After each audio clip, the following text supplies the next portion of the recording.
আজকের গল্প তেজস্মিতা মুর্তজা রচিত অবরুদ্ধ নিষেধ। হুমায়ুন পাটোয়ারি বললেন, তুই শান্ত হ, ওর কিচ্ছু হবে না। দাঁত আটকে বলল হামজা, অপ্পু কথা কম বলেন আপনি। তুলি ভেতরে যা যা, গর্জে উঠল হামজা। তুলি চোখ বুজে ফেলল সেই বজ্রকণ্ঠে, তবে নড়ল না।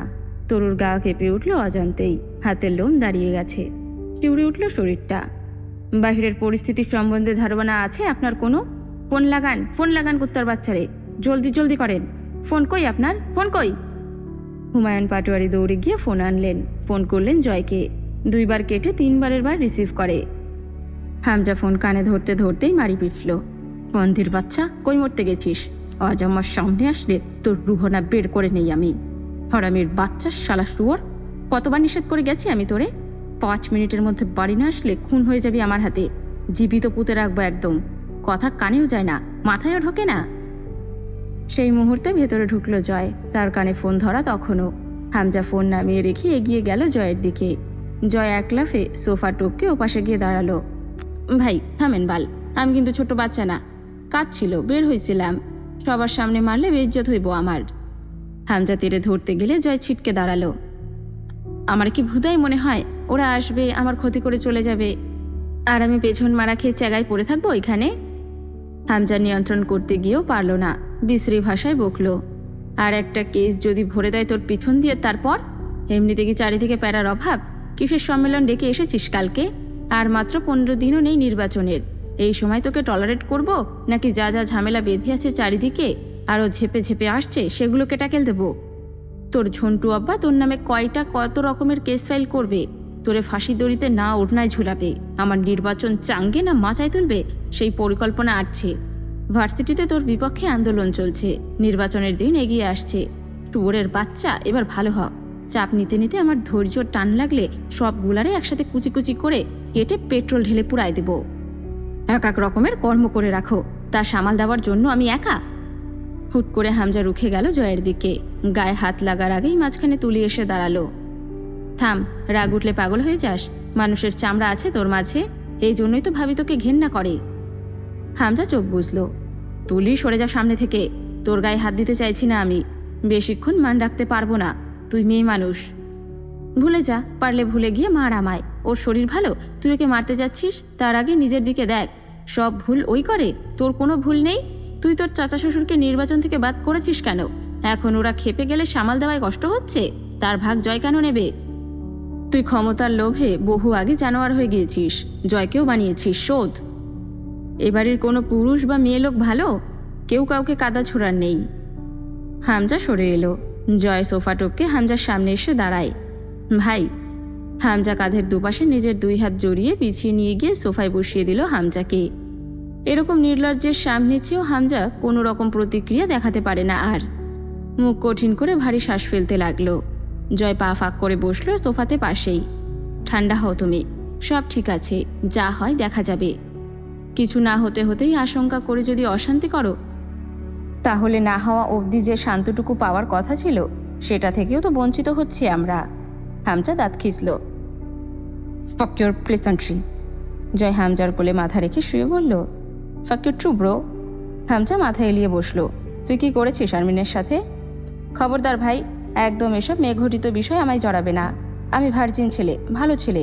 তুমি আরমিনকে গিয়ে জিজ্ঞাসা করো ও আমার সাথে কি করেছে। সকলের কানে বোমা ফাটলো যেন। তরু ভ্রু কুচকালো। আরমিন আবার কে? কোন মেয়ে জয়ের সাথে কি করেছে? হামজা বলল, কি সব বাজে কথা বলছিস? ও কি করবে তোর সাথে? আমি কিছু না করে ভুল করছি। শালি আমার নামে অভিযোগ করছে আমি নাকি ইভটিজিং করি ওকে।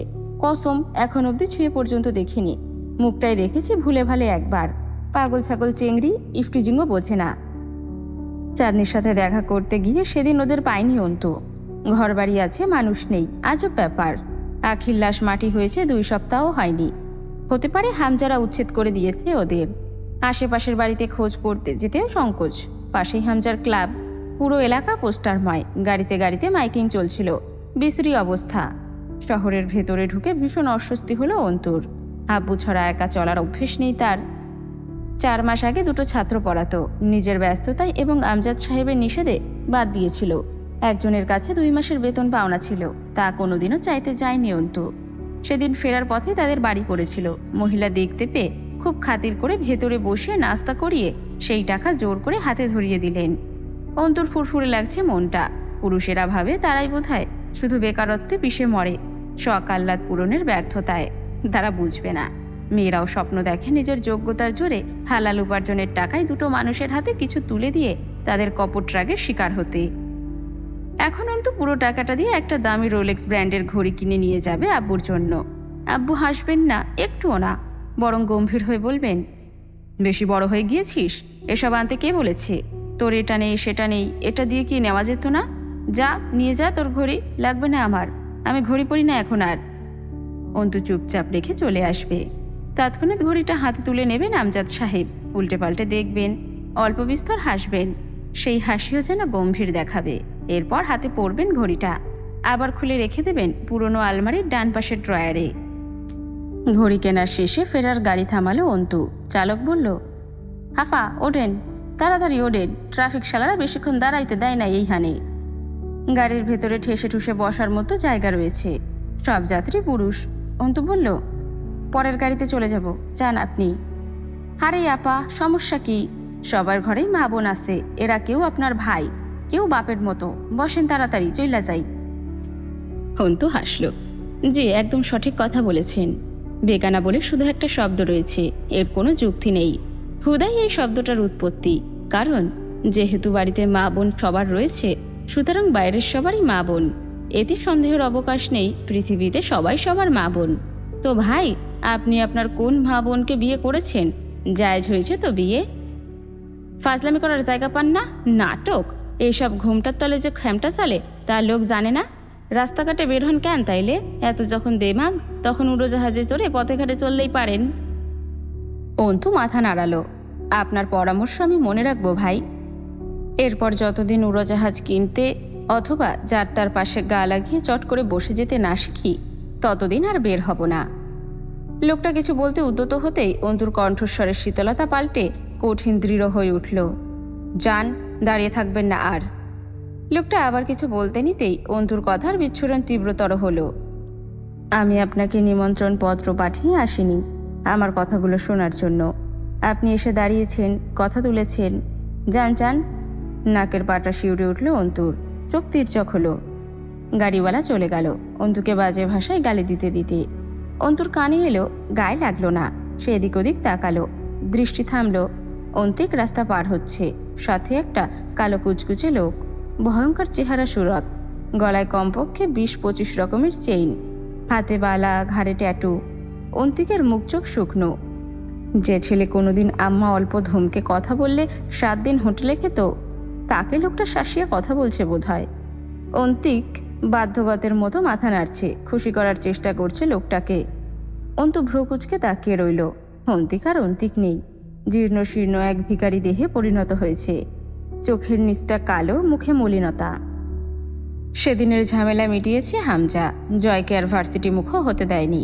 সে গিয়ে প্রিন্সিপাল এবং সাধারণ সম্পাদকের সঙ্গে ছোট্ট একটা মিটিং করে ঝামেলা মিটিয়ে এসেছে। তা কতটা মিটেছে জানা নেই। রাতে গাড়ি জয়ের। সে ঢাকা যাওয়ার সময় কোনো দিন কার ব্যবহার করে না, বাসে যায়। এতে তার ইন্টারেস্টটা কি তা জয়ই ভালো জানে। রাত 10টার সময় দুজন হোটেলে বসে আরাম করে খেলো। এরপর দুটো সিগারেট ধরালো। জয় সিগারেটে টান দিয়ে হামজাকে বলল, আমি 3 দিনের ভেতর ফেরার চেষ্টা করব। তুমি ছেলেদের অ্যালার্ট থাকতে বলো, আর এত চিন্তা করো না হুদাই। তোমার যে প্রতিদ্বন্দ্বীগুলো ভোট করতেছে তাদের লোক টাকা নিয়েও ভোট দিবে না, এইটাই অপশন তাদের কাছে। তুমি মাঝে সুস্থ হতে ইলেকশন শেষ হয়ে যাবে, খুব খারাপ কিছু হবে না। হামজা কথা না বলে সিগারেট ঠোঁটে নেয়।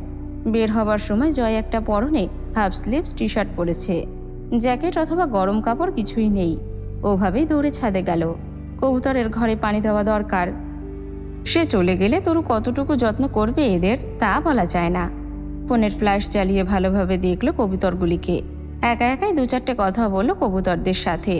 নেমে এসে তরুকে শাসালো। কবুতরদের যেন ঠিকমতো পরিচর্যা করা হয়, নয়তো বাড়ি ফিরে সবগুলোকে লাথি মেরে বের করব বাড়ি থেকে। ঘড়িতে 10:30 বাজে। বের হওয়ার আগের মুহূর্তে রিমির কথা মনে পড়ল। ওকে একটু জ্বালানো দরকার বের হওয়ার আগে। রিমি কাপড় ইস্ত্রি করছিল।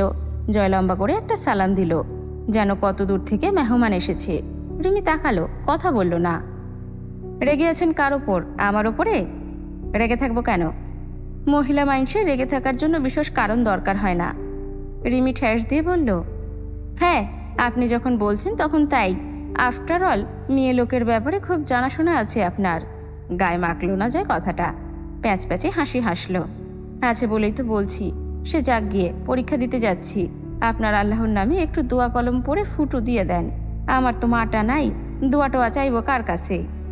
আপনার আবার দোয়া লাগে নাকি? আপনি দোয়াতে বা আল্লাহতে বিশ্বাস করেন? জয় কথা বলল না।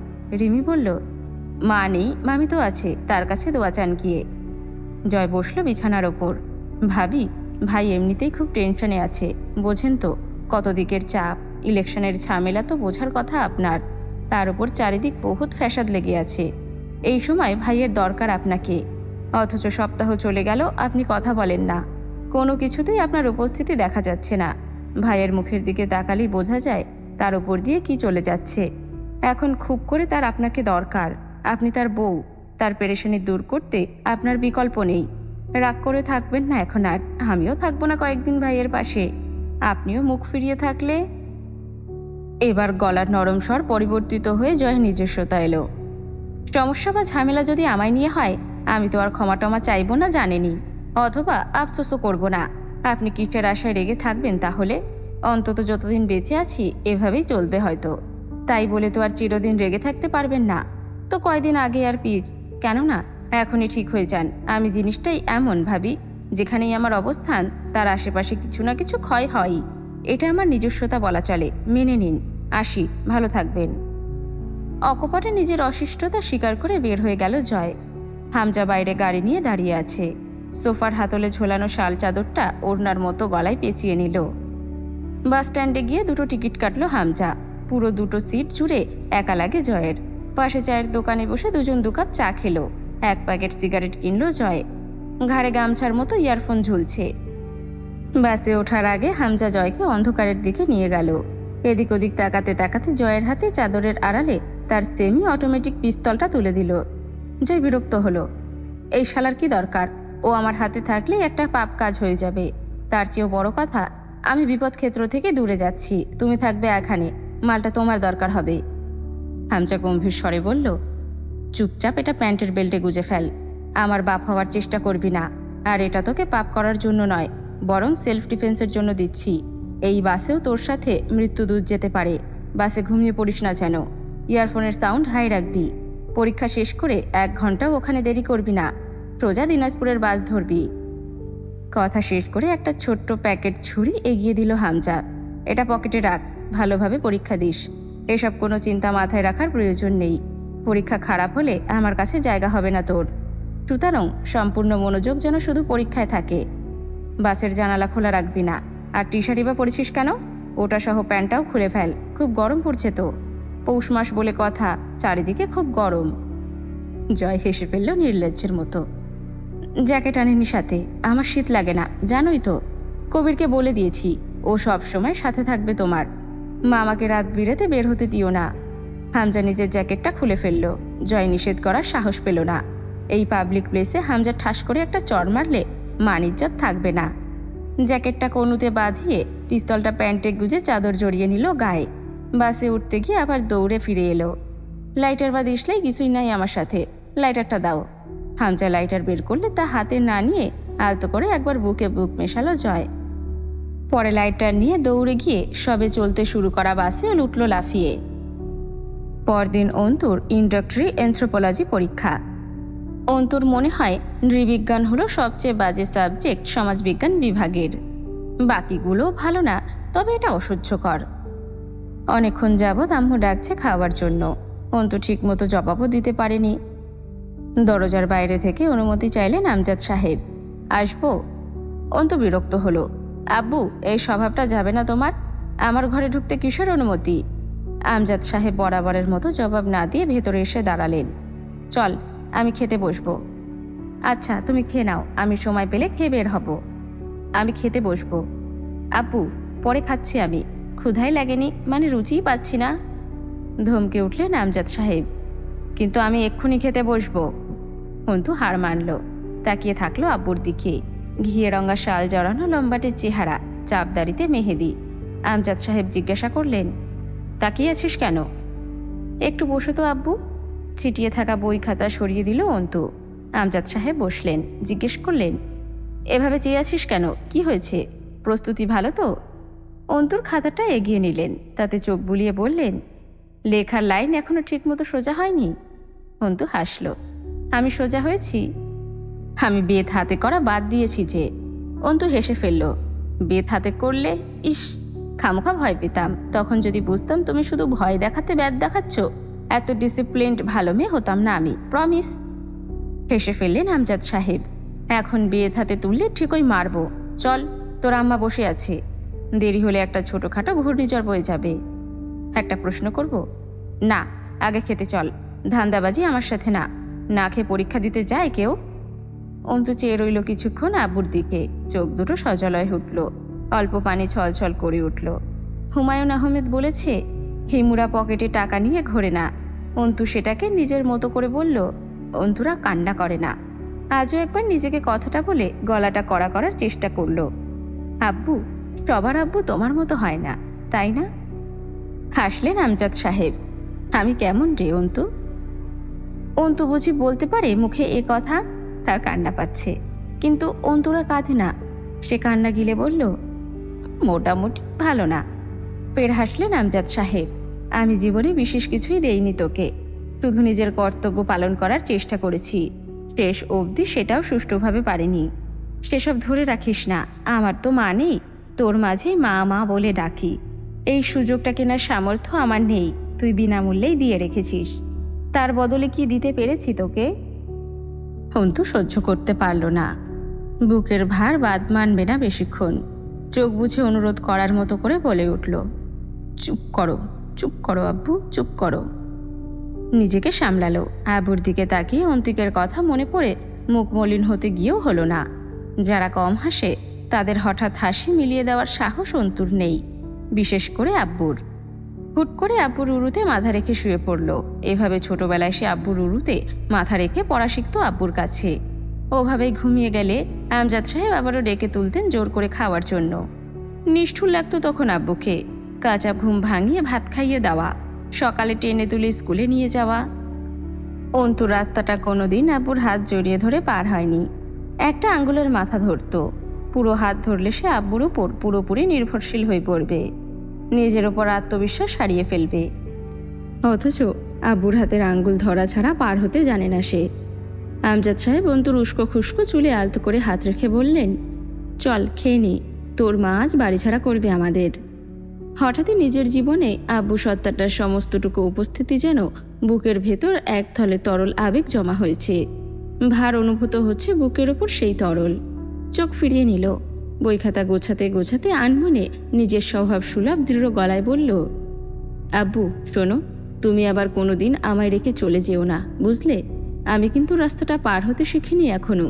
তুমি না জোর করলে খেতে যাওয়ার অভ্যাসটাও হয়নি এখনো, আরও অনেক সমস্যা। আমজাদ সাহেব কেমন করে যেন হাসলেন। শিখে যাবে সব, মানুষ অভিযোজন ক্ষমতা সম্পন্ন প্রাণী অন্তু। সামাজিক কোনো মানুষকে জঙ্গলে ফেলে আসলে সে 4 পায়ে চলতে অবধি শিখে যায় বেঁচে থাকার তাগিদে। অন্তু দিশেহারা হয়ে তাকায়, অস্ফুট ডাকে, আব্বু। থেমে আমার ডাকে, তোমার যাওয়ার হলে আমার সঙ্গে নেবে প্লিজ। আমি আত্মনির্ভরশীল, কিন্তু তোমার আঙ্গুলের ডগা আঁকড়ে ধরি যে অংশ দিয়ে, ওইটুকু তো ফাঁকা। তোমার আঙ্গুলটাকে সর্বক্ষণ খুব দরকার আমার। অন্তুর কণ্ঠে শাসনের স্বর, অথচ গলাটা শুকিয়ে আসছে, থরথরিয়ে কাঁপছে ঠোঁট দুটো। এক সময় এভাবে থুতনিটা ভেঙে এলে অন্যদিকে ফেরে। আমজাদ সাহেব প্রাণ ভরে মুচকি হাসলেন। হাই স্কুলের বিপিন প্রিন্সিপাল একবার বলেছিলেন, বুঝলে আমজাদ, অন্তু হলো তোমার ফটোফাস্ট কপি, কিন্তু বোধহয় মেশিনের গড়বার ছেলে না হয় মেয়ে হয়ে গিয়েছে। অন্তুরা জানে না বাপেরাও অন্তুর মতো, মুখ ফোটে না তাদের। কেউ চিরকাল থাকে না অন্তু, যিনি থাকবেন তিনি তো রব। আমি কেবল মাধ্যম একটা, আর তুই আমার আমানত। এই ক্ষণস্থায়ী সাক্ষাতে এত মায়া লাগাতে নেই অন্তু। মায়া মূর্খদের দেহে পরজীবীর মতো বাস করে, শুষে শুষে খেয়ে ফেলে তাদের জীবন রসকে। তুই তা নিজের ভেতরে রাখবি না। অন্তু নিজের উপর বিরক্তিতে নাক মুখ কুচকে শক্ত গলায় বলল, হাব্বু। হুট করে এত বুকে হাহাকার লাগছে কেন বলো তো? আমজাদ সাহেব হেসে হাত নেড়ে ইশারা করলেন, এদিকে আয়। অন্তু মেঝেতে বসে আব্বুর উরুতে মাথা ঠেকায়। কখনো এভাবে প্রকাশ করা হয়নি এসব, আজ ঠেকানো দায় হচ্ছে। অন্তুর মাথায় হাত রাখলেন তিনি। আমি আছি, যতদিন আছি আমি আছি। আমি না থাকার কালে যা আসবে তোর ওপর তার দায় আমায় দিস না। সাধারণ এক মানুষ হয়ে এত ওজন বই নিতে পারবো না আমি। অন্তু মুখ তুলল। তিনি হাতটা শক্ত করে চেপে ধরলেন অন্তুর, যেন অদম্য এক সাহস তিনি অন্তুর ভেতরে প্রবেশের চেষ্টা চালালেন। আমি থাকবো না চিরকাল, কিন্তু তোকে নিজের জীবদ্দশা কাটিয়ে তবে রবের কাছে ফিরতে হবে। জীবন একটা চক্র, জীবন একটা রণক্ষেত্র। সেখানে তোর হাতিয়ার হলো আত্মবিশ্বাস আর ঢাল হলো ধৈর্য। এই দুটোকে সবসময় শান দিয়ে পিঠে সজ্জিত করে রাখবি। মনে রাখবি, ধৈর্য নামক ঢালটা যেন বেশ পুরু হয়, ছোটোখাটো আঘাতে তার কণাগুলো ছিটকে না যায়। যে পথে পা বাড়াতে চলেছিস এই সমাজ তোকে ভালো রাখবে না অন্তু। ভালো থাকাটা ঠিক আমারও পছন্দ নয়, কারণ যেখানে এই জগৎ সংসারে ভালো থাকার একমাত্র অপশনটা হলো অন্যায়ভাবে জীবনযাপন, সেখানে অন্যায়কে অবলম্বন করে ভালো থাকতে চাওয়ার বোকামি আমি করিনি। তাই তোকেও আর বাধা দিনি এই দুর্গম পথে এগিয়ে যাওয়া থেকে। আমজাদ সাহেব হাঁটতে হাঁটতে বললেন, সবসময় মনে রাখবি, যা ঘটছে তা ভয়ঙ্কর নয়, কারণ তা তোর সামনে রয়েছে। সেই অনুযায়ী ব্যবস্থা নিয়ে তা মোকাবেলা করতে পারবি তুই। কিন্তু ভবিষ্যতে যা ঘটবে তার সম্বন্ধে তোর কিঞ্চিত ধারণা নেই। সুতরাং সেটা হলো বেখবরে উঠে আসা তাণ্ডবপূর্ণ ঝড়, যার পূর্বাভাস বা সচেতনতা নেই তোর কাছে। আর যা সম্বন্ধে জানিস না তার বিরুদ্ধে ব্যবস্থা নেওয়া যায় না, তাই সেটা ভয়ানক। অর্থাৎ ভবিষ্যতে যা আসছে তার তুলনায় সামনে থাকা বিপদ খুব নগণ্য, দুর্বল এক ফোঁড়া মাত্র। ভবিষ্যতের অজানা বিপদের চেয়ে এটা দুর্বল, আর এই দুর্বল বিপদের চেয়ে তুই বহুগুণ শক্তিশালী, বহুগুণ। কিন্তু আজ অবধিও কোনোদিন আব্বুকে ছাড়া কোনো ছোটোখাটো পরীক্ষাও দিতে যায়নি। তিনি স্যান্ডেল খুঁজে পেলেন না। পরে দেখলেন অন্তু তা পরিষ্কার করছে একটা কাপড় ঘষে। গম্ভীর হলেন আমজাদ সাহেব। তোকে নিষেধ করেছি না এসব করতে? স্যান্ডেল পায়ের জিনিস, তা আবার ঘষে মেজে পরিষ্কার করার কি আছে? সুফিয়ানা ভালো না, তুই আর কোনো দিন স্যান্ডেল পরিষ্কার করবি না। অন্তু পাত্তাই দিল না। রাস্তার ধারে দাঁড়িয়ে বরাবরের মতো আব্বুর আঙ্গুলের ডগাটা নিজের তর্জনী আঙ্গুল দিয়ে জড়িয়ে ধরেছিল অন্তু। ভার্সিটিতে ঢুকে বুকের কম্পন বাড়ল। না জানি কোন দিক থেকে জয়ামির এসে দাঁড়ায়। আমজাদ সাহেব ফাইলটা অন্তুর হাতে ধরিয়ে দিয়ে কিছুক্ষণ উপদেশ দিলেন, যেন অন্তু কিন্ডার গার্ডেনের শিক্ষার্থী এবং সে যাচ্ছে পরীক্ষা দিতে, তাকে শিখিয়ে পড়িয়ে দিচ্ছেন আমজাদ সাহেব। অন্তু হাসল। আমজাদ সাহেব পকেট থেকে 100 টাকার নোট বের করে বললেন, আবার নিতে আসতে হবে নাকি চলে যেতে পারবি? অন্তু ঘাড় নাড়ল। হাসতে হবে না, আমি চলে যাব। যতক্ষণ অন্তু বিল্ডিংয়ের ভেতরে ঢুকে বারান্দা পার হলো ততক্ষণ অপলক চেয়ে রইলেন আমজাদ সাহেব। অন্তু আড়াল হলে অল্প সিক্ত চোখটা ওপরের দিকে তুলে ভেজা ভাবটা শুকানোর চেষ্টা করলেন। আজ অন্তু 2য় বর্ষের ফাইনাল দিতে ঢুকছে। কদিন পরে LLB চূড়ান্ত পরীক্ষায় বসবে। তখনও এভাবেই গিয়ে চাতক পাখির মতো চেয়ে থাকবেন তিনি অন্তু বের হবার অপেক্ষায়। কদিন বাদে মাস্টারমশাই থেকে তিনি অ্যাডভোকেট মাহজাবিন আরমিন অন্তুর বাবা হতে চলেছেন। বুকটা ভরে উঠল, চোখ জ্বালা করতে লাগলো খুব। অন্তুটা বড় হয়ে গেল। এই তো কদিন আগে হাত ধরে স্কুল ড্রেস পরে মাথায় 2 ঝুঁটি করে স্কুলে যেত অন্তু। আমজাদ সাহেব চোখ ফেরালেন। আস্তে করে হেঁটে বেরিয়ে এলেন ভার্সিটির ফটক পেরিয়ে। পরীক্ষা শেষ করতে না করতেই পিয়ন এলো হলে। অন্তু তখন হিমশিম খাচ্ছে লেখা শেষ করতে। অল্প সময় বাকি, লেখা অনেক। তার ওই মাঝে পিয়ান জানালো, মনোয়ারা রহমান নিজের কক্ষে ডেকে পাঠিয়েছেন আরমিনকে। মনোয়ারা রহমান চেয়ারে হেলান দিয়ে চোখ বুজেছিলেন। অন্তু অনুমতি চাইলে চোখ মেলে বললেন, এসো। অন্তু চেয়ারে বসল। মনোয়ারা চশমা চোখে আটলেন। অন্তুকে দেখলেন 2 বার, পরে বললেন, বুঝতে পারছো তো কেন ডেকেছি? জি বুঝতে পারছি। জয়ার তোমার সম্পর্ক কতদিনের? অন্তুর মস্তিষ্ক হুটহাট বিষয়টা ধরতে পারল না। কয়েক সেকেন্ড পর হুট করে কথাটা বোধগম্য হতেই কপালে টান ধরল। কেন যেন মনে হলো ম্যাম ওকে ভরকাতে বলেছেন কথাটা। অন্তু বলল, আমাদের কোনো সম্পর্ক নেই ম্যাম। নেই, ছিল তো, সেটা কয়দিনের ছিল? মনোয়ারা আশা করেছিলেন অন্তু থতমত খাবে, অবাক হবে, অথবা লজ্জা পাবে, নয়তো উত্তেজিত হয়ে উঠবে। অথচ ওনাকে অবাক করে অন্তু শান্ত চোখে চেয়ে জিজ্ঞাসা করলেন, এ কথা কোথা থেকে শুনেছেন? সম্পর্ক ছিল কিনা সেটা বলো, থাকলে কতদিনের সম্পর্ক? কঠিন হতে চাইলেন মনোয়ারা রেহমান। অন্তু নির্বিকার স্বরে বলল, আবি এবং জয় এই দুটো শব্দের সাথে সম্পর্ক শব্দটা মাত্রাতিরিক্ত বেমানান ম্যাম। কথাটা আপনি হয় আমাকে ডিস্ট্র্যাক্ট করতে বলেছেন, অথবা যদি কারো কাছে শুনে থাকেন তবে সেটা গুজব ছিল। বাস্তবতা একেবারেই ভিন্ন। মনোয়ারা কপাল জড়ালেন। মেয়েটা এতটা নির্লিপ্ত, স্পষ্টভাষী আর তীক্ষ্ণ বুদ্ধিধার। কে বলেছে এই কথা ম্যাম? মনোয়ারা অন্তুর কথা অগ্রাহ্য করে বললেন, নিকাবটা খোলো। অন্তু খুলল। মনোয়ারা কয়েক সেকেন্ড যাবৎ খুঁটিয়ে দেখলেন, চোখ ফিরিয়ে বললেন, এসবের মাঝে ফাঁসলে কি করে মেয়ে? অন্তু শ্বাস নিল একটা, ঠোঁট কামড়ে বলল, জানি না ম্যাম। কিভাবে কোথা থেকে জলের প্রবাহ কোথায় গড়াচ্ছে বুঝতে পারছি না। মনোয়ারা এতক্ষণে সম্পূর্ণ মনোযোগ অন্তুর উপর নিক্ষেপ করলেন। হাত দুটো একত্র করে টেবিলে কোনোই ঠেকিয়ে জানালেন, জয় পাগল। পাগল না, ঠিক তাণ্ডব। পাগলটা তো মানুষ নিয়ে খেলতে জানে না, মজাও পায় না তা করে। কিন্তু জয় ক্ষুধার্ত পশুর মতো, হিতাহিত জ্ঞান শূন্য। কি করেছিলে? ওকে অপমান করেছিলে? এতটা বিদ্রোহ হওয়া শরীরের পক্ষে ক্ষতিকর, বুঝলে? ভার্সিটিতে র্যাগিং খায়নি কে? তবুও মুখ বুজে থাকে কেন? এ ব্যাপারে আগে শোনোনি কোনো দিন? শুনেছি তো অনেক কিছুই, তবে তা আমার ভেতরে সহনশীলতা আনেনি, বরং ক্ষিপ্ত করেছে। মনোয়ারা অস্পষ্ট দীর্ঘশ্বাস ফেললেন। সমাজটা ক্ষমতার, আর ক্ষমতা সব জয়দের। তুমি একটা সাধারণ মেয়ে এত প্রতিরোধ করবে? তোমার অতি মূল্যবান সম্মানকে জয় সাবানের মতো পানিতে ভিজিয়ে ঘষে ঘষে একটু একটু করে ক্ষয় করবে। প্রতিদিন পানিতে ভেজাবে, ফেনা উঠবে, তোমার সম্মান ধুয়ে যাবে পানির সাথে। কারণ জয় বাঁধনহারা, বেপরোয়া। অন্তুর ভেতরটা অস্থির হলো, তবুও অটল বসে রইল। মনোয়ারা বললেন, ধৈর্যের এত ঘাটতি তোমার মতো বুদ্ধিমতী মেয়ের সাথে মানাচ্ছে না মেয়ে। এই যে শীতল, কঠোর, কেয়ারলেস ভাবটা, এটার আসল প্রয়োজন ছিল জয়ের সামনে। এর জন্য ক্ষতিগ্রস্ত হবে তুমি। দৃঢ় হলো অন্তুর কণ্ঠস্বর। ম্যাম, নিজের সামনে নিজের আত্মমর্যাদাকে এক কপি বলি দিতে দেখেও ধৈর্য ধারণ করার মতো পুরো ধৈর্য নেই আমার। তার ফলে ক্ষতি আমার হবে এও জানি, এবং তা মঞ্জুর। আমার ধৈর্যের প্রাচীর এই ক্ষেত্রে খুব পাতলা, মসৃণ। নিজের অজান্তেই তার চিরে প্রতিরোধ বেরিয়ে আসে। জানি এটা বোকামি, তবে এই বোকামিকে এড়ানোর মতো মোটা চামড়া আমার নেই। মনোয়ারা অদ্ভুত হাসলেন। আমাদের সমাজে ক্ষমতাবানদের দুটো ধরন আছে আরমিন। কেউ কেউ ক্ষমতার জোরে তৎক্ষণাৎ থাবা দিয়ে ধরে, আর কেউ ছাই হাতে মাখিয়ে নিয়ে আস্তে আস্তে যত্ন করে ধরে। তবে ভয়ানক দ্বিতীয়টা। ছাই দিয়ে মাছ ধরলে আর ছুটতে পারে না, জানো তো? জয় খুব জেদি। তোমার অপমানগুলো কতটা বাজেভাবে পুষে রেখেছে ভেতরে তা জানা নেই আমার। ওর চিন্তাধারা আর সবার মতো না। ও বহু পুরনো জিনিস পুষে রেখে খুব জঘন্যভাবে তার কার্যে চুকিয়ে দেয়। জয় তা করবে বলেছেন? জয় জ্বলন্ত, কিন্তু জানো, আগুনের চেয়ে পানি মারাত্মক। পানির ছিটায় আগুনকে নেভাতে মুহূর্ত সময় লাগে। যেখানে আগুনের পানিকে বাষ্প করে খুব সামান্য পরিমাণ অবস্থার পরিবর্তন করতেও অনেকটা সময় একই সঙ্গে বাহ্যিক তাপ প্রয়োজনের প্রয়োগ পড়ে। অন্তু যেন কিছু বুঝল।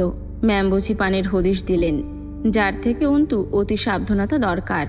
মনোহরা বললেন, জয় যখন অনার্স প্রথম বর্ষে ভর্তি হলো, এক ছাত্রনেতার সাথে ঝামেলা হয়েছিল। ছেলেটা জয়কে লেজ কাটা বেজম্মা বলেছিল। জয় হেসেছিল সেদিন। 2 বছর পর সেই ছাত্রনেতা বেরিয়ে গেল অনার্স শেষ করে। ততদিনে জয় একটা শক্তপোক্ত খুঁটি গড়ে ফেলেছিল ছাত্র সংগঠনে। এরই মাঝে হামজা সাধারণ ছাত্রকর্মী থেকে ক্রমান্বয়ে পদোন্নতি পেল। এরই মাঝে এমন বহুত কর্মকাণ্ড দুজন করে ফেলেছিল, যাতে করে দুজন আলোচনায় এসেছিল, মানুষ ওদের চিনেছিল। ওরা লেগে গেল জনসেবায়। ধীরে ধীরে নেতৃত্ব ছড়ালো দুজনের। লোকজনের মনোযোগ পেয়ে গেল হামজা। ছাত্ররা দিন দিন জয়ের পেছনে স্রোতের বিপরীতে ছুটে আসা পিঁপড়ের মতো ভিড় করতে শুরু করলো। সে বছর সেই ছাত্রনেতার বোন ভর্তি হলো ভার্সিটিতে। রাতের বেলা গার্লস হোস্টেলের দেওয়াল টপকে রুমে গিয়ে জয়ের পার্টির দুটো ছেলে মেয়েটাকে নোংরা স্পর্শ করেছিল। ভিডিও বানিয়েছিল সেটার। সেটা পরের দিন পুরো ভার্সিটি দেখলো। ছেলে দুটোর মুখ চেনা গেল না। সেই ছাত্রনেতা এলো। জয় সামান্য হেসে বলেছিল, ভাই, আপনি যে কারণে আমাকে বেজন্মা, জারজ, লেজকাটা বলেছেন, সেই কারণটা যথেষ্ট ছিল না এই নামগুলো ধারণ করার জন্য। এজন্য এই গালিগুলো আমার উপর জায়েজ হওয়ার মতো ঘটনা ঘটিয়ে দিলাম। আমি যা না তা বলে গালি দিয়ে আপনি মিথ্যাবাদী আর পাপী হবেন কেন? আমার বাপ মা নেই, কিন্তু জন্ম তো আমায় অবৈধভাবে দেয়নি। কিন্তু আপনি বকলেন তা বলে। তাতে হয় আমার নিজেকে প্রমাণ করতে হতো।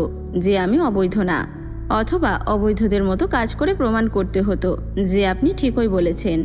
আপনি যা বলেছেন তাই কায়েম হোক। আমি আপনার গালাগালির জন্য নিজেকে উপযুক্ত করে নিলাম। তারপরের দিন সেই মেয়ে আত্মহত্যা করল। মনোহরা অদ্ভুতভাবে হাসলেন এ পর্যায়ে। আমরা যে বিষয়টাকে সিম্পলি চিন্তা করি, ও সেটাকে জটিলভাবে কঠিনভাবে সাজায়। ও রাজনীতিতে এসে বহুভাবে জখম হয়েছে। এই জয়ামের একটা ছেলে নয়, একটা ধ্বংসসাত্মক সত্তা। সে মার খেয়েছে, শরীরে সেসবের গর্ত রয়ে গেছে। আর কি কি হয়েছে ওর সঙ্গে তা জানার উপায় নেই। ও নিজেকে প্রকাশ করে না, ব্যাপক সমালোচিত হয়েছে, কিন্তু কেউ ওকে এড়াতে পারেনি। অন্তু কেমন করে যেন হাসল। আমার মনে হচ্ছে আপনিও এড়াতে পারেননি। খুব আগ্রহ ভরে ব্যাখ্যা করছেন লোকটার নোংরামি। তোমাকে জানাচ্ছি, সবশেষে জয়ের কর্মকাণ্ড আসলে যারও সন্তানদের মতোই। ওর জিদ ওকে এই পদ দিয়েছে, পাওয়ার দিয়েছে। আবার দিন শেষে দুই ভাইয়ের নিখুঁত চতুরতা জনগণের কাছে ওদের সব কুকর্মকে ছাপিয়ে নেতা করে তুলেছে। আমাদের দেশের লোকজন খুব ভুক্তভোগী। তারা অল্প একটু সুবিধা পেলেই যে কারো যে কোনো রকম নোংরামি ভুলে তাকে সালাম ঠুকতে শুরু করে। সমাজবিজ্ঞানের অধ্যাপক হিসেবে সমাজ সম্বন্ধে এইটুকু ধারণা স্পষ্ট। অন্তু যেন চেয়ারের সাথে মিশে যাচ্ছিল। জয়কে এতদিন বখাটে মনে হয়েছে, হামবড়া লেগেছে, কিন্তু এরকম নিকৃষ্ট কুলসিত জিদের অধিকারী মনে হয়নি। হানমনে হাঁটতে হাঁটতে হঠাৎই একটা ডাক শুনে থামল। আবুকে দেখে বুকের ভেতরটা ছ্যাদ করে উঠল। যদি কখনো খারাপ সম্মানহানিকর কিছু হয় ওর সাথে, এই মানুষটা সহ্য করতে পারবে? পারবে না। তখন অন্তু কি করবে? শরীরটা ঝাঁকুনি দিয়ে উঠল অন্তুর। আমজাদ সাহেব ভ্রুকুচকে এগিয়ে এলেন। এই জগতে আছিস তুই? অন্তু হাসার চেষ্টা করল। তুমি এসেছ নিতে? চলে যেতাম আমি। হাঁটতে হাঁটতে গম্ভীর হলেন আমজাদ সাহেব। এ কখন থেকে এসে দাঁড়িয়ে আছি? পিয়ন যদি আমাকে না জানাতো প্রফেসর ডেকেছেন তোকে, আমি চলেই যেতাম। অন্তু খেয়াল করল আবু খুব ঘামছে। শীতের দুপুরের রোদ করা নয় মোটেই, তার মাঝেও মুখটা সিক্ত লাগছে।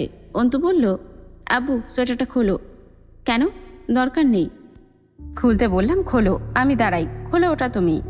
কাল রাতে বোধহয় প্রেশারের ওষুধ খাওনি, তাই না? কোথায় গিয়েছিলে এখন? কড়া অন্তুর কণ্ঠস্বর। আমজাদ সাহেব সোয়েটার খুললেন। অন্তু তা নিয়ে নিজের কনুইতে বাঁধিয়ে রেখে বলল, কোথায় গেছিলে বলনি কিন্তু এখনো।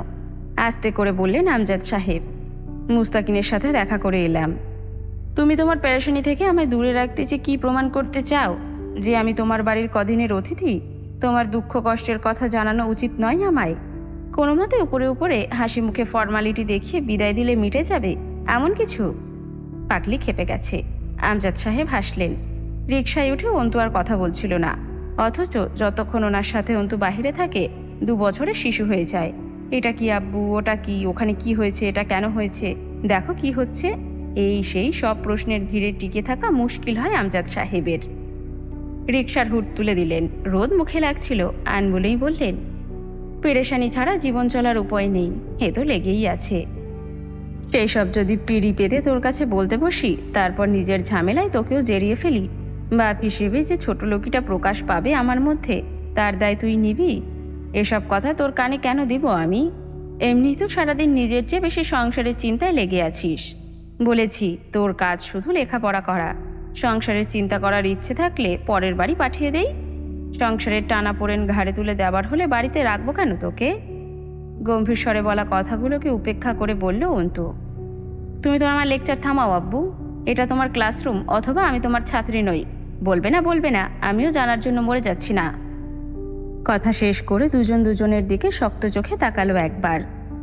অন্তুর মতে বিকেল হলো দিনের সুন্দরতম সময়। সিঁড়ির নিচে পাটি বিছিয়ে পড়তে বসেছিল সে। রাবেয়া পাশেই বসে চাউল খুঁড়ছিলেন। মার্জিয়া ধীর পায়ে এসে একবার কাপড় চোপড় নিয়ে গেছে। রাবেয়া বলতে যেও চুপ রইলেন, এই অসময় গোসল করো না, পাছে আবার খিটখিট করে উঠবে মার্জিয়া। রাবেয়া অন্তুকে পেলে কোনো সময় চুপ থাকে না। বোকা বোকা কথা বলে অন্তুর কাছে কড়া কথা শোনে, অথবা নিজের অতীতের গল্প শোনায়, নয়তো হাসি মজা করেন। আর চুপচাপ আনমনে চাউল খুঁড়ছেন। অন্তু বই রেখে জিজ্ঞেস করল, কি হয়েছে, চিন্তায় আছো নাকি? কেমন করে যেন একবার তাকিয়ে আবার চোখ নামালেন রাবেয়া। অন্তু ভ্রু কুচকালো। কাহিনী কি? চুপ করে আছো কেন?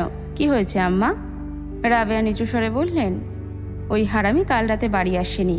কি যে করতেছে কোথায় আল্লাহ মাবুদ জানে। আমার ভাল লাগেনি এসব।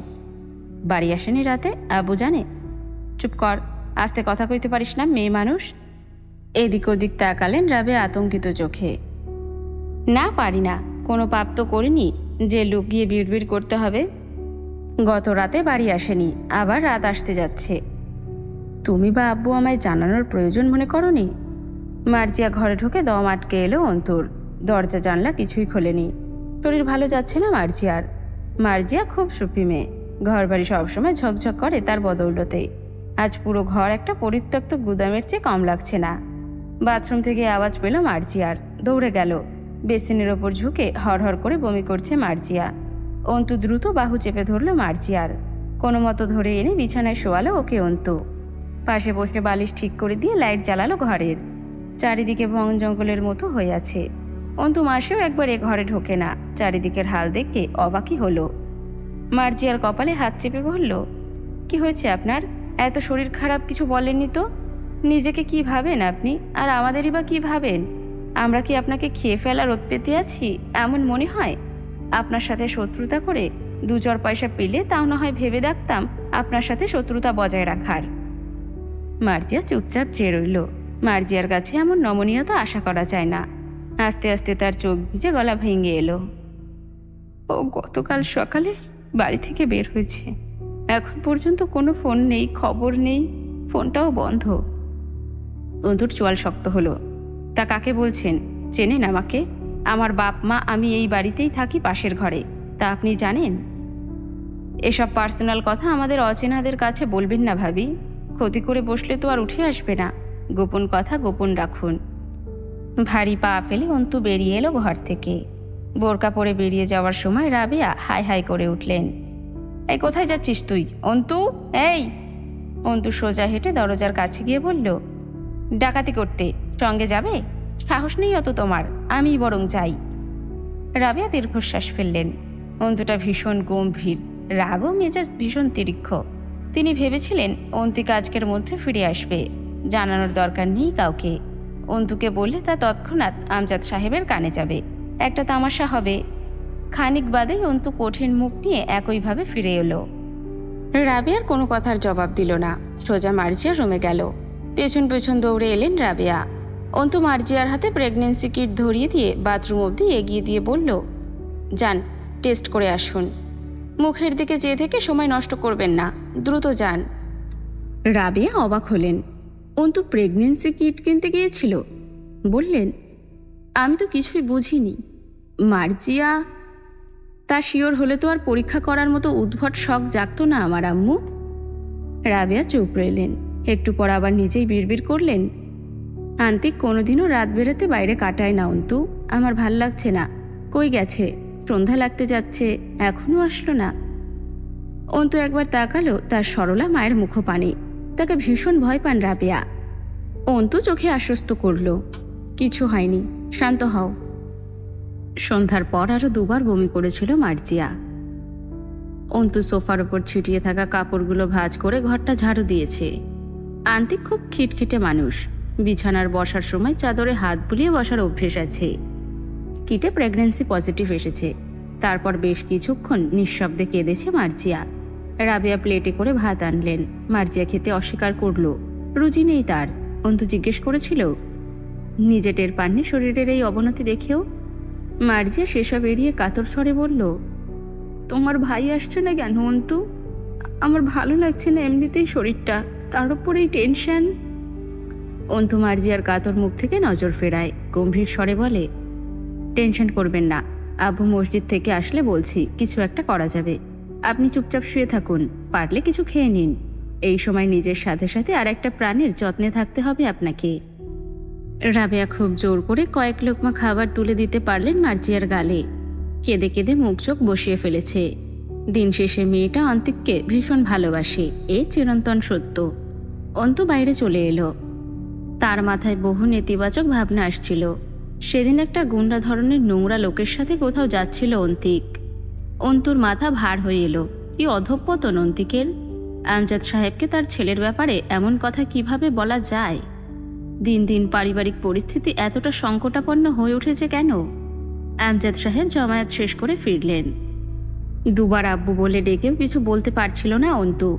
আমজাদ সাহেব গম্ভীর হলেন। কথা কেন এমন গলায় আটকাবে? স্পষ্ট কথা বলতে শেখাইনি আমি? চোর বা অপরাধীরা কথা সাজাতে গিয়ে হুমড়ি খায়, তুই কি সেরকম কিছু বলতে যাচ্ছিস? অন্তু দীর্ঘশ্বাস ফেলে বলল, তোমার ছেলে কাল সকালে বেরিয়েছে, এখন অবধি বাড়ি ফেরেনি। মানে প্রায় 1.5 দিন হলো তার পাত্তা নেই বাড়িতে। আপু, তুমি চিন্তিত না হও, সে বাচ্চা নয়, চলে আসবে। তবু তোমাকে জানানো প্রয়োজন বলে মনে করলাম। শেষের দিকে অন্তু সামাল দেওয়ার ব্যর্থ চেষ্টা করল। আমজাদ সাহেব তসবি রেখে উঠে গিয়ে পুকুরের পাশের জানালাটা আটকে দিয়ে বললেন, বাচ্চা বোঝাচ্ছিস? আসলে কি আমি এত দুর্বল আর অপদার্থ হয়ে উঠেছি যে ছোট ছোট বিষয়গুলো নিতে পারছি না আজকাল? তেমনটা নয়, কিন্তু একের পর এক যা হচ্ছে, এটাকেই তবে জীবন বলে অন্তু। যখন দেখবি জীবন সমতল রাস্তায় বেশ আরামে গড়িয়ে গড়িয়ে দুলদুলিয়ে চলছে, তখন বুঝবি তুই স্বপ্নে আছিস। অল্পক্ষণের মাঝে ঘুম থেকে জেগে উঠবি, কারণ বাস্তবতা হলো পাহাড় কেটে বানানো সরু রাস্তা, যার পদে পদে বাঁক, উঁচু নিচু খাদ, আর যে কোনো সময় জীবন নামক গাড়িটা উল্টে পড়ার সম্ভাবনা দিয়ে ভর্তি। এসবে যেদিন ভয় পাবো, তার আগে আমি মাটির তলায় শায়িত হয়ে যাব। অন্তু চেপে চোখজোড়া বন্ধ করে ফেলল, বিড়বিড় করল, প্লিজ আব্বু, প্লিজ চুপ করো, কিচ্ছু হয়নি, হবেও না।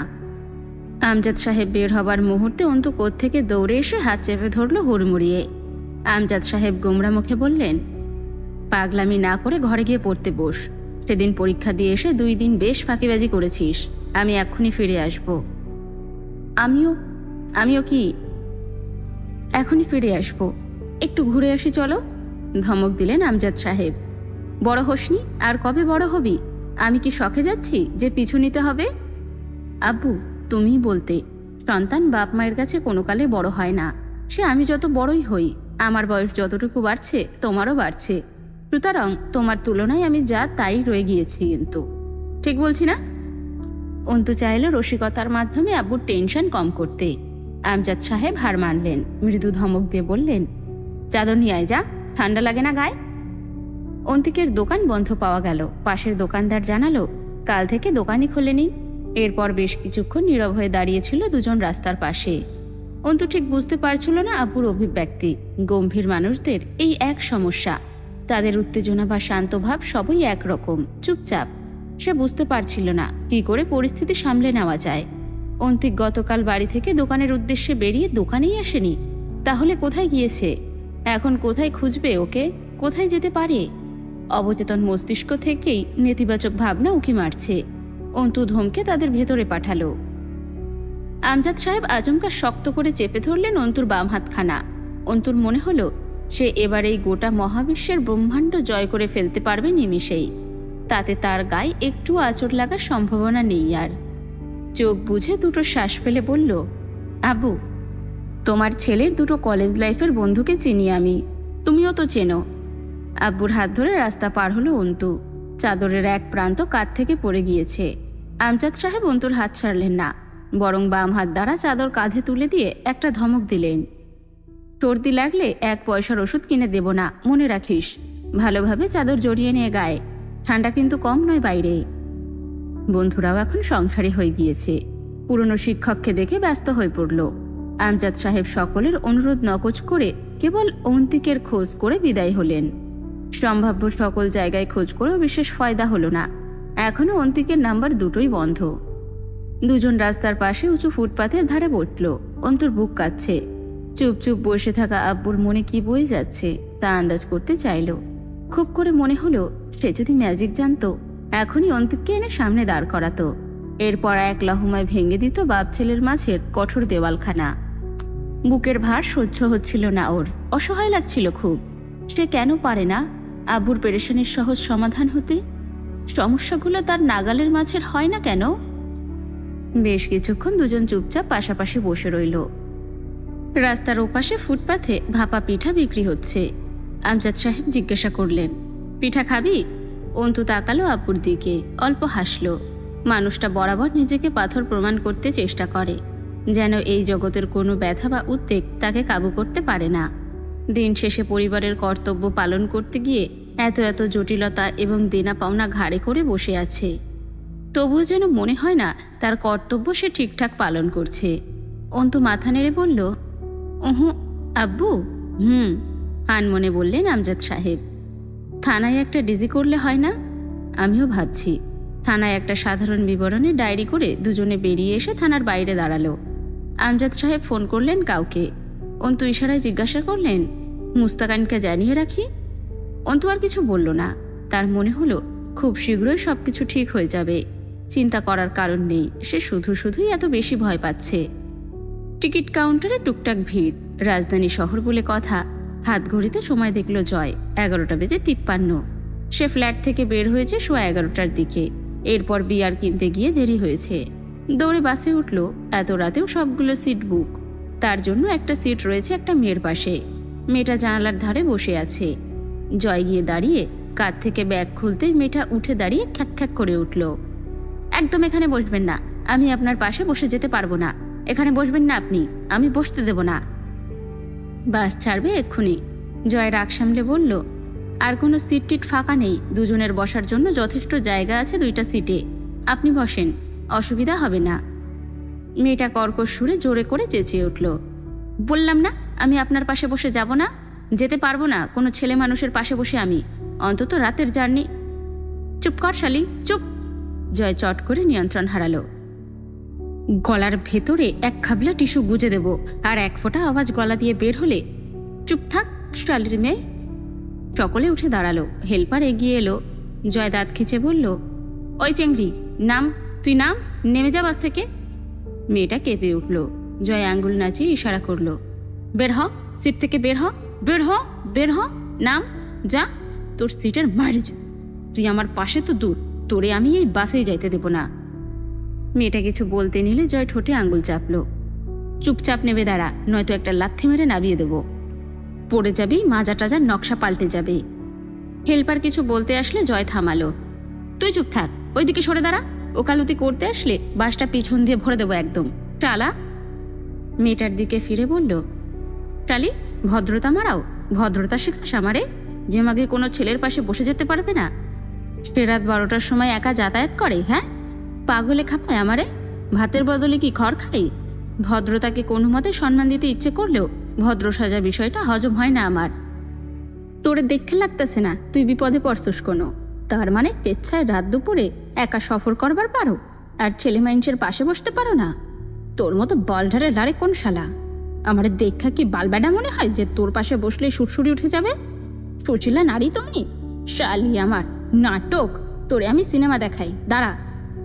পকেট থেকে মানিব্যাগ বের করে বলল, দে টিকিট, দে দে টিকিট দে তোর।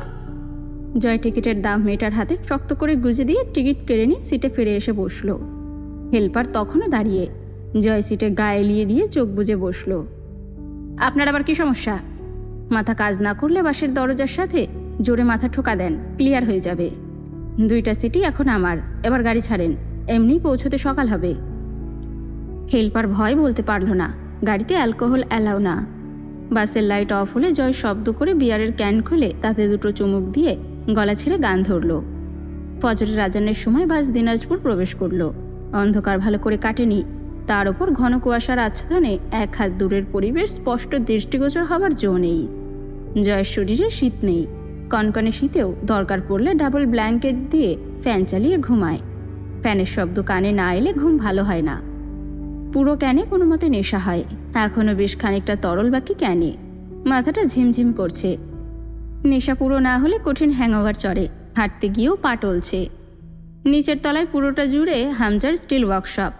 সেটা পেরিয়ে দোতলার সিঁড়ি ভেঙে দরজায় টোকা দিল। কলিং বেল চাপার আগেই যেন হুট করে দরজাটা খুলে যায়। জয় চমকে গিয়ে আবারও সামলালো নিজেকে। তরু দাঁড়িয়ে আছে দরজা খুলে। ভেতরে ঢুকে কাঁধের ব্যাগ নামিয়ে জিজ্ঞাসা করলো, ঘুমাসনি তুই? জবাব দিল না তরু। জয় জানে সারা রাত এভাবেই বসার ঘরে দরজার কাছে বসেছিল তরু। জয় জেলার বাইরে গেলে যেদিন ফেরার কথা থাকে দরজার কাছেই থাকে, জয় আসলে যাতে দরজা খুলতে দেরি না হয়ে যায়। জয় বলল, খাবার কি আছে রে? ক্ষুধা লাগছে, ভাত দে। তার আগে একটু গরম কালা কফি দে, গা গুলায় আসতেছে, আবার খিদাও লাগতেছে। তরু ঠোঁট উল্টালো, ছোট মাছ রান্না আছে। জয় দাঁত খিচে আবারও চুপ করলো। জুতোটা পা থেকে ঝেড়ে উড়িয়ে দিয়ে বলল, বাঙালি জাতিটা যেরম বালের জাত, খাওয়া দাওয়াও বালমার্কা। ওই জিনিস আমি খাই? তাহলে ডিম ভেজে দেই। নর্মাল ফ্রিজে অল্প একটু মাংস রান্না আছে, গরম করে দেই ওটা। সকালে ভালো খাবার দেবো, এখন এটুকু দিয়ে চালান। কমন বাথরুমে ঢুকলো জয়। পা ফসকে যেতে চাইলো একবার, তরু খেকিয়ে উঠল। এসব কচু না গিললে কি খুব অসুবিধা হয়? ধরবো আমি? না তো, মাতাল হই নাই আমি, একদম ফিট আছি। তুই তাড়াতাড়ি কফি বানা, তার আগে আমার গামছাটা দিয়ে যা। এটা গোসল করার সময় হলো? আজে বাজে জিনিস গিলবেন আর বেখাপ্পা সময় গোসল করে সর্দি বাঁধাবেন। জয় মাতালের মতো নাটকীয়ভাবে কাঁধ দুলিয়ে হাসল। সভ্য হয়ে নিয়ম মেনে কোন শালা বড়লোক হয়েছে? আমি এত অসভ্য হয়েও বড়লোক। কফি পড়ে রইল ওভাবেই। জয় গোসল করে বেরিয়ে সোজা এসে খাবার টেবিলে বসল। এই পৌষের শীতে ভোর 5টার দিকে গোসল করে কেউ এত নির্লিপ্ত থাকতে পারে? তরু নাক কুচকালো। খাবার দিয়ে চলে যাওয়ার সময় জয় ডাকল, এ চেয়ারে বস। আপনি খান, আমি ঘুমোবো। জয় শুনল না, বলল, তুই তো রাতে খাসনি। তরু থতমতো খায়। খাইনি মানে? বাংলা কথা বুঝিস না? আমি আসলে খাবি তাই খাসনি। পুরোপুরি নিশ্চিত জয়। তরু লজ্জা পেল। আপনি খান। জয় মৃদু ধমক দিল, তুই না বললেও খাবো আমি, বসে পড়, প্লেটে খাবার নেই। একা একা খাইতে ভাল লাগে না আমার। খেতে খেতে একবার তাকালো জয় তরুর দিকে। নির্দ্বিধায় সুন্দরী, মায়াবতী উপতি দেওয়ার যোগ্য তরু। আজ এই নির্ঘুম রাতের শেষে জয়ের ক্লান্ত আধমাথাল চোখে আরো সুন্দর দেখতে লাগছে। তার যত্নের কেউ নেই কোথাও, তরু ছাড়া। হুট করেই চোখ ধরে গেল জয়ের। সে চোখ নামালে তরু তাকালো। ভেজা চুল, পরনে সাদা লুঙ্গি, ঘাড়ে গামছা, মাথা নিচু করে খাচ্ছে আর পা দোলাচ্ছে জয়। তরু দেখার মাঝেই হুট করে জয় বলল, এভাবে তাকিয়ে থাকিস না, তোর নজরের প্রেমে টেমে পড়ে গেলে শেষে জাত যাবে। তরু হেসে ফেলল, মাথা নুইয়ে নিল। জয় দেখল স্নিগ্ধ হাসি তরুর। মেয়েটা চঞ্চল, তবে তার সামনে আসলে খুব গুছিয়ে নেয় নিজেকে। একজন কর্তব্যপরায়ণ নারী হয়ে ওঠে। টেকটাতে তাদের এই নৈশভোজের অভ্যাস খুব পুরনো। তরু হাসি থামিয়ে বলল, প্রেমে পড়ার হলে কবেই পড়তেন। একটু থেমে আবারও বলল, আপনার আসলেই ভালোবাসা আসেনি কোনোদিন আমার প্রতি, তাই না? জয় বাচ্চাদের মতো মাথা নাড়ল। ভালোবাসা জিনিসটা আমার সিস্টেমের বাইরে, ওসব বুঝি না আমি। তোর উপর কোনোদিন ভালোবাসা আসেনি, তবে মায়া আছে একটা। তরু ভ্রু কুচকায়, অবাক হয়। মায়া? তা কেন? সে আশা করেনি জয়ের মুখে এমন কথা শোনার। সেবা যত্ন করিস তার ভাড়া। রসিক হাসি হাসে জয়। তরু স্মিত হাসে, চোখ ফেরায় না। খানিক পর জয় আনমনে বলে, কারণ আমারে কেউ কোনোদিন নিঃস্বার্থ ভালোবাসে নাই, ভালোই বাসে নাই। আমার মনে হয় তুই একমাত্র একটা পাগল, যে আমাকে বিনা স্বার্থে কোনো উদ্দেশ্য ছাড়া মনোযোগ ও ভালোবাসা দিয়েছিস। চালাক হ তরু, প্রতিরোধ গড়ে তোল আমার বিরুদ্ধে, বিদ্রোহ কর, বিদ্রোহ। জয়দের ভালোবাসতে নেই। তরু চমকে উঠল। খালা, খালু আপনাকে? জয় হেসে ফেলল কেমন করে যেন। অর্ধেকটা খাবার ভর্তি প্লেটের মাঝে পানি ঢেলে হাত ধুয়ে ফেলে চেয়ারে হেলান দিয়ে বসে বলল, আমি বিশাল বড়লোকের চ্যাংড়া। কথাটা বলে চোখ মারল জয়।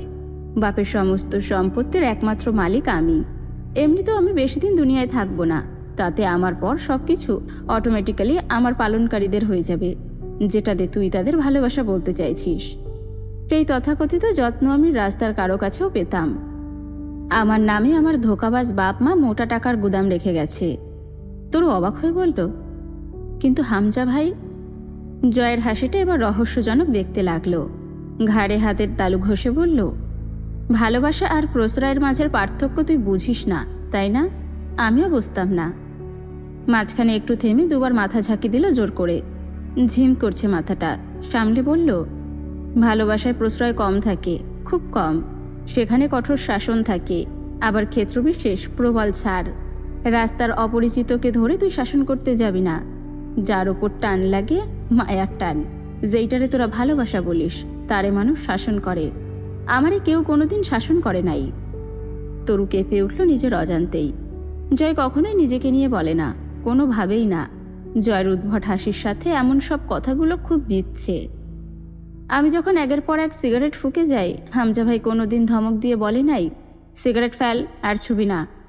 ক্লাস 8-এ প্রথমবার সিগারেট ঠোঁটে রেখে আগুন জ্বালাইছি। তখন গলা জ্বলত খুব। একবার ধোয়া গইলার সময় গলা দিয়ে পুড়তে পুড়তে যেত নিকোটিন। কেউ সেদিন চটাং করে একটা থাপ্পড় মেরে কেড়ে নেয় নাই সিগারেটটা। গলা পুড়েছে, আমি ধোয়া টেনে গেছি। এক সময় শুয়ে গেল, আর ছাড়তে পারলাম না। হামজা ভাই জানলো, কিন্তু কিছু বলল না। কলেজে ওঠার পর দেখতাম বন্ধুরা ইচ্ছে মতো চুল কাটতে পারে না, বাপ নাকি মারবে। আমি যেমন খুশি, যেভাবে খুশি, যা খুশি করে বেড়াতাম। সবাই আমায় এজন্য লিডার মানতে শুরু করলো। আমি ওদের কাছে স্বাধীনচেতা ভাবের গুরু হয়ে উঠলাম। তখন মনে হতো, শালারা আমারই তো জীবন, আর কি লাগে।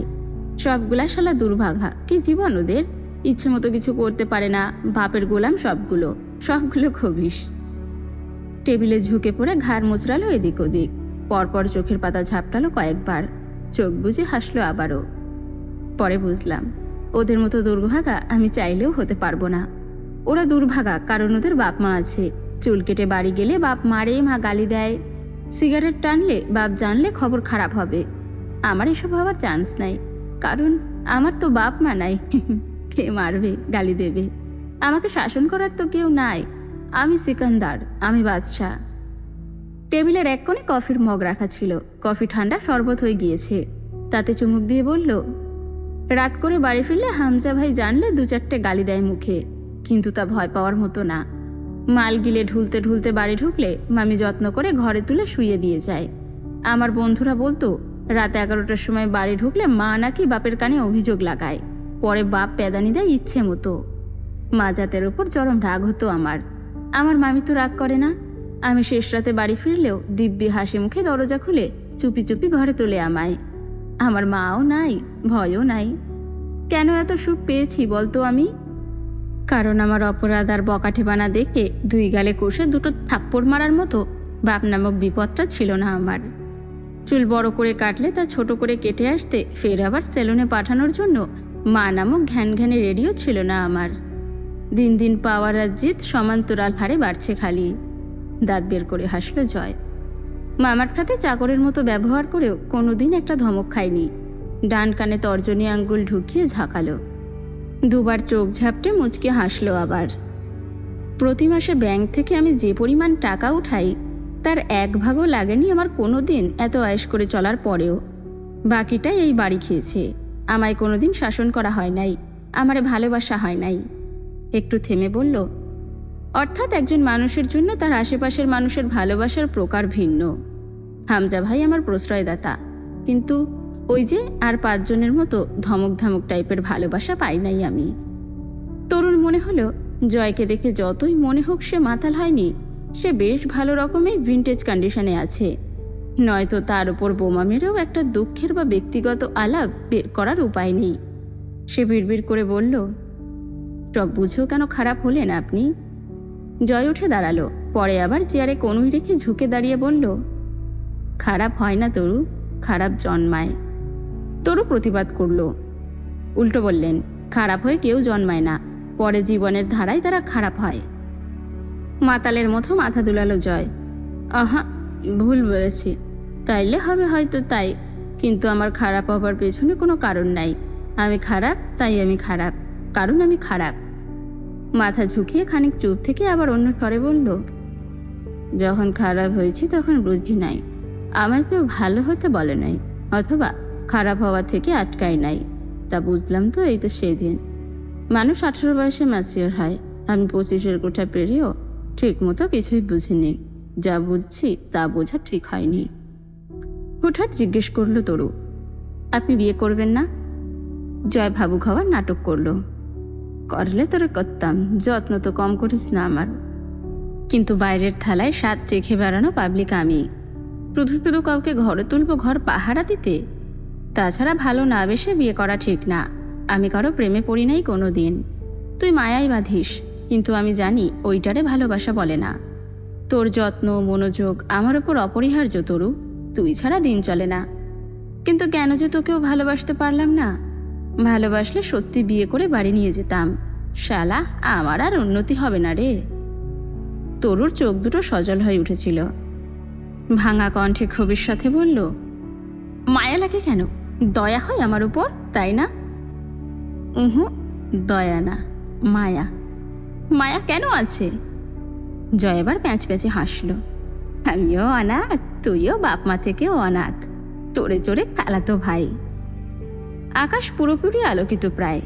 জয় রুমে যেতে যেতে বলল, খাওয়া শেষ করে একবার রুমে আয়। তরু জয়ের রুমে ঢুকলো মিনিট 5 পরে। জয় জানলার ধারে দাঁড়িয়ে সিগারেটে টান দিচ্ছিল। বোঝার উপায় নেই জয়কে, মাতাল নাকি স্বাভাবিক কিছুই বোঝা যাচ্ছিল না। তরুর উপস্থিতি টের পেয়ে বিছানার উপর থেকে একটা ব্যাগ তুলে তরুর দিকে এগিয়ে দিল। এবার চুপচাপ আমার রুম থেকে বের হয়ে যাবি, উইদাউট এনি প্যান। তরু দেখল ভেতরে একটা নীল শাড়ি, ডুকরে কান্না পেল। মাঝে মধ্যে এত নিষ্ঠুর আর রহস্যজনক লাগে জয়কে। কি বলে কি করে বুঝার উপায় থাকে না। জয় বারবার জিজ্ঞেস করে কেন তরু জয়কে ভালোবাসে। তরু জানে না তা ভালোবাসা কিনা। তবে জয়ের কথায় আজ সে নিজের অনুভূতির নতুন একটা নাম পেয়েছে, মায়া। হ্যাঁ, মায়াই বটে, নয়তো কি। ছেলেটার জন্য অসীম মায়া লাগে তরুর। তরু জানে জয় নোংরা, আবার এটাও মানে সে নিজেও নোংরা, তাই জয়ের প্রতি তার মায়া। হোক সে নোংরাই তবে।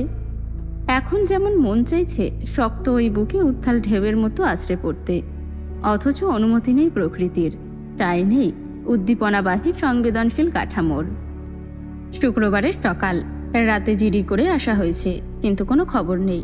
তবু কেন যেন অন্তু আশাহত হতে পারছিল না। তার মনে হচ্ছিল সব ঠিক হবে, কিছুই হয়নি। আমজাদ সাহেব বাজারে গেলেন, তখন সকাল 10টা। অন্তু বসে পড়ছিল শীতের সকালের তপ্তহীন রোদে। যাওয়ার সময় আমজাদ সাহেব অন্তুর পাশে বসে ছোট্ট একটা লিস্ট তৈরি করে নিয়েছিলেন। রাবেয়া রসুন পেঁয়াজ কেটে রাখলেন সেই রোদেই। মার্জিয়াকে আর টাকা হয়নি, সারা রাত নিশ্চয়ই না ঘুমিয়ে সকালের দিকে ঘুমিয়েছে এই শরীরে। ঘড়ির কাঁটা যখন দুপুর 12:30, আমজাদ সাহেব এলেন না, অথচ ওনার ফেরার কথা বড় জোর 11:30। চারিদিকে জুম্মার আজান ফুরিয়ে এলো, তিনি ফিরলেন না। অন্তু বারবার করে গেইটে গিয়ে দাঁড়িয়ে থেকে এসেছে, আবুকে দেখতে না পেয়ে ফিরে এসেছে। রাবেয়া অতিষ্ঠ হয়ে বসেছিলেন। সময় পেরিয়ে দুপুর 2টো বাজল, আমজাদ সাহেব এলেন না। অন্তুর ভাবনা টনক নড়ল। সে কমপক্ষে 20 থেকে 25টা এতক্ষণে কল করেছে আব্বুর নাম্বারে, বারবার বন্ধ বলার পরেও করেছে। ছাদে গিয়ে দাঁড়িয়ে থেকে এলো। দূর রাস্তার মোড় অবধি চেয়ে রইল কতক্ষণ। আমজাদ সাহেবের পাত্তা নেই। রোদ গায়ে লাগছিল না অন্তুর। সে দাঁড়িয়ে রইল ছাদের রেলিং ঘেঁষে ঘোলা চোখে। মনটাকে কেটে ভেতর থেকে আলাদা করে ফেলতে ইচ্ছে করল। আজেবাজে চিন্তারা ভিড় করছে সেখানে, খুব জ্বালাতন করছে। দুপুরে রান্না হয়নি, খাওয়াটাও হয়নি। সকালে আবুর সাথে বসে ঘি আলু ভর্তা দিয়ে আম্মুর হাতের খিচুড়ি খেয়েছিল।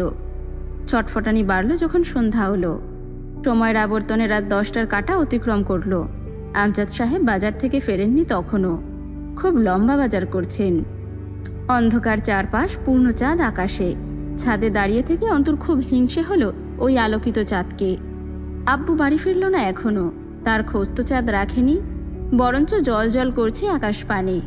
স্বার্থপর খুব চাঁদটাও। অন্তুর দুঃখে সে একটুও দুঃখী নয়। অন্তু চেয়ে রইল পাড়ার সরু গলির মোড়ের দিকে। বারবার চোখে ভেসে উঠছে আমজাদ সাহেব বাজারের থলে হাতে সরু রাস্তাটাতে ঢুকছেন। হ্যালুসিনেশন হতে থাকলো অন্তুর। আমজাদ সাহেব ক্লান্ত হয়ে বাড়ি ফিরে বাজারের ব্যাগ অন্তুর হাতে ধরিয়ে গম্ভীর স্বরে বলছেন, আরে একটা জরুরি কাজ পড়ে গিয়েছিল। আমি কি বাচ্চা ছেলে? এত চিন্তা করতে হবে কেন তোর? ফোনে চার্জ ছিল না, তাই বন্ধ হয়ে আছে।